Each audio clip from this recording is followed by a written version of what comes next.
we got about two-thirds up the hill, Paul was driving, and we got to a certain point where we just couldn't go anymore. You can see in the video, it gets really dusty because the tires just kind of lost traction. They were just spinning, weren't going anywhere. After rocking back and forth for a little while, all of a sudden my rear drive shaft snapped.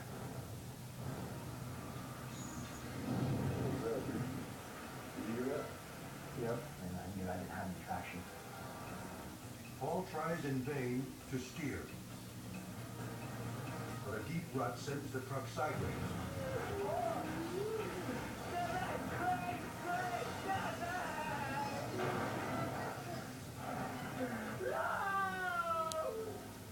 A lot of things were against me, and I was wrong.